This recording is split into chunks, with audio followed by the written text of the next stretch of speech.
Listening to your friend who doesn't own a home is the reason you're still trapped in a rental. You're throwing $30,000 a year at a landlord in Hamilton or Burlington while waiting for a price drop that isn't coming. This bad advice could keep you out of the market forever. I will show you how to ignore the noise so you can finally buy a house. We all have that friend in our group. They read the news every morning. They listen to podcasts. They talk about housing supply and demand like they're an economics professor, but they do not own a piece of real estate. They've been predicting a massive drop in house prices for the last 5 years. So fast forward, you find a great detached home in Caledonia. It fits the budget. It's got a nice backyard for the dog. You're excited to put in an offer. You show the listing to your friend and they immediately tell you, walk away. They say prices are way too high. They tell you you should wait 6 more months because a better deal is coming. But here's the part most people miss. Your friend doesn't have to live in your rental apartment. They don't have to watch your hard-earned money go into a landlord's bank account every single month. Stop taking directions from people who are not in the place that you want to go. And this is where it gets uncomfortable. Sometimes your friends don't want you to buy a house. They're not trying to be mean, but if you buy a great home in Oakville and it goes up in value, it proves that they were wrong to wait. If they can convince you that the market is unsafe, they don't have to feel bad about the fact that they're still renting at 35 or 40 years old. They need the market to fail so they can feel like they were right to stay on the sidelines. But a house is not Las Vegas. You can't treat a roof over your head like it's a Wall Street gamble. If the monthly payment fits your budget today and the house fits your life today, then today is the perfect time to buy. There is a specific reason some people are always negative about housing. If they haven't bought a home yet, your success feels like a reminder of their mistake. They need the market to fail so they can feel like they were right to stay on the sidelines. But a house is where you live. If you can afford it today,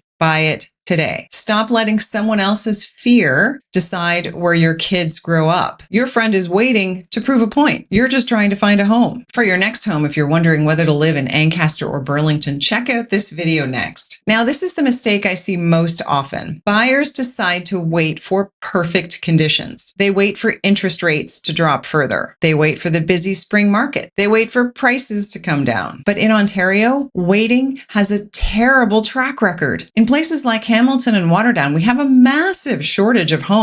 We have thousands of people moving to the area, and we're just not building enough houses for them to live in. This is basic supply and demand. When your friend tells you to wait for a better deal, they're ignoring the local data. In the West GTA, waiting for a major price drop is a plan that almost always fails. Even if prices move down 3% next year, you're still building up your own bank account instead of your landlord's. The real wealth comes from how long you own the home, not exactly which month you bought it. Stop trying to time a market you can't control. I saw this happen recently with a young couple looking in Mount Hope. They found a beautiful starter home. It was exactly what they wanted, perfectly priced. They loved it, but their friend told them they were paying too much. Their friend said, you should wait till next year. They listened. They pulled their offer. They waited. 12 months go by. What happened? The next year, that exact same house sold for $50,000 more. That friend of theirs, of course, did not offer to step up and pay the extra $50,000 for giving them bad advice. And I'm sure the friend meant well. The biggest risk in real estate in Ontario, it's not buying at the top of the market. It's being left behind. Interest rates have already started to settle. And so all the people that were waiting on the sidelines are coming back into the market this year. If you want to buy a house, you have to find a way to filter out the noise. You have to stop asking the opinion of people who are not signing your mortgage documents. If you want real advice, look at the sold data from the last 90 or 180 days. Look at what buyers are actually paying for detached houses